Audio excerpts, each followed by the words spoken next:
This is the Getting Divorced Without Losing Your Mind podcast, where divorce coach Corey Shapiro helps you get creative and not reactive in your divorce. Tune in now to get the support you need to make it through this difficult time. Here's your divorce coach, Corey Shapiro. Welcome to the Getting Divorced Without Losing Your Mind podcast. This is Corey Shapiro. Today's topic is when you're in a divorce and it's not settling and it's been years. If you're hearing that for the first time because you're new to a divorce, I don't want to scare you. Not every divorce is going to last years, but unfortunately, some divorces, people lose their minds and it takes a long time. So that's our topic today. And before we jump into our topic, let's get to our quote. It's a Latin phrase. It's, if you want peace, prepare for war. And my thoughts on the quote are, maybe I'll add to it, if you want peace, prepare for war, or be really willing to compromise and settle on terms that may not be anything you could imagine you're going to settle on, but you're leaving a lot of money on the table, a lot of time on the table just to move on with your life. And that's fine. That's fine. And that's a personal decision.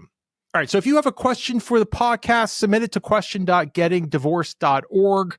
Our question today is from David. It goes like this. My divorce remains unresolved after 4 years. No progress has been made in court. We're waiting for a trial date, but it is taking years. Can you explain what's happening? Well, David, first of all, sorry you're in this predicament. You're in what I call, in my divorce practice, a derailed divorce. That's any divorce that takes over 3 years. You are derailed. So I'm really sorry you're in a derailed divorce, David. But depending on where you are, you have to understand there's a lot of backlog. You're not first in line, so you're getting into a system. And I don't know how many cases, but here where I practice, there's so many cases that are in already the system and they're just a backlog. So things just take time. The second thing you have to understand is the court system is not really set up for trials, at least not in the matrimonial area. If that comes as a shock to you, well, this is the reality. This is the truth. I'm just telling you how it is. And was it set up for? Well, let me answer that with an example. In New York City, I think there's like over 8 million people. I can't believe there's that many people here, but there's 8 million people.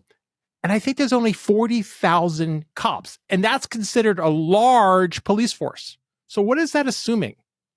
That's assuming most of us right here are doing the right thing. We just outnumber the cops. So we're just doing the right things. And there's a fewer bad apples that the cops basically have to spend all their time on. And I think that's how it is in court. The court's there. It looks official and they're pushing you to settle. That's why you have attorneys. The whole system is designed to settle. But there's a few people, no matter what the judge does, you want your day in court. And then you have to get in line because it's not really set up for that.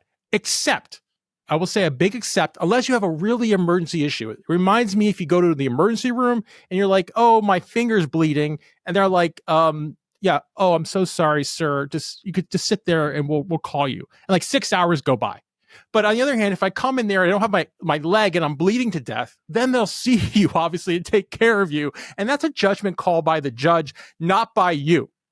Okay. And your definition of an emergency, and I'm putting in quotes if you're just listening, is very different from the court's definition of an emergency. And that is something that you have to accept or just be in the system in a derailed divorce. And third, and this one goes beyond my head because it's really more psychological based, even though, doing this for over 2 decades, sort of become an unlicensed therapist. But a lot of times people are not really fighting about positions.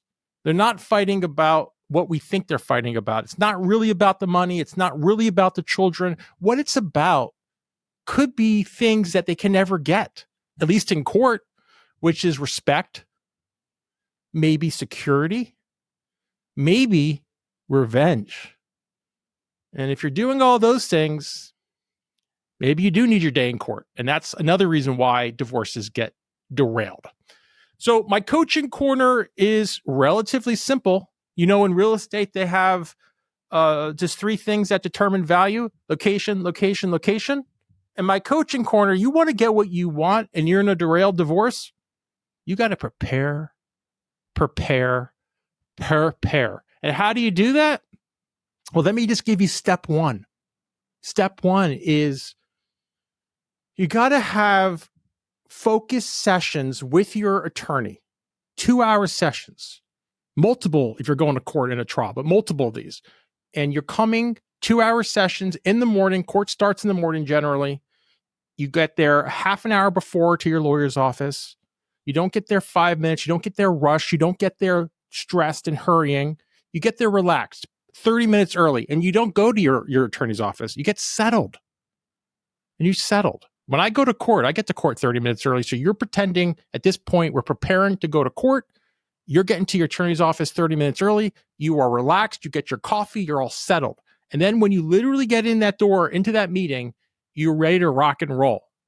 You have now put away your phone for 30 minutes. You have maybe done some mindfulness practice, and you are thinking what you need to do for those 2-hour sessions. And you're going to, again, have multiple of these sessions. That's step 1. That might sound overwhelming, but that's how you do focused work. That's how you really prepare. And it's not something like back in school. I'm like ashamed to think about this, where you cram everything in, I'll just cram everything in the last couple of weeks. No, that's not how you do it the right way, because it's like peeling back an onion to really understand how to persuade a court, how things are going to come out. You're going to have to really think about these things at a high level, and your attorney too. So that's my coaching corner. If you like this episode and you're enjoying this information, you might enjoy our annual key points episode we just recently did on my book, Getting Divorced Without Losing Your Mind. And you can check that out on our podcast, on our archive. And I appreciate you listening. I appreciate you trying to get better. You're heading in the right direction. You're getting pulled now by principles. Your principles of what life you want in your post-divorce life. And you're also getting pulled by maybe what your children would want in their future. And this is not easy to do in the moment. The days are hard. I want you to start thinking in years and decades. That's how we can move forward in cases. So thank you again for listening. This is Corey Shapiro. I'm encouraging you to always be creative and not reactive in your divorce. Thank you for tuning in to the Getting Divorced Without Losing Your Mind podcast with divorce coach Corey Shapiro. Divorce can be a difficult and overwhelming process, but it doesn't have to be.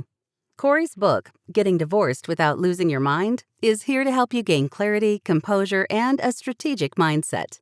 Get it now as an ebook on Amazon or an audiobook on Audible, and unlock the power of these resources to make more informed decisions and gain better understanding of the process. This podcast offers general information only. It cannot replace legal advice. If you need tailored advice, contact an attorney licensed to practice in your area.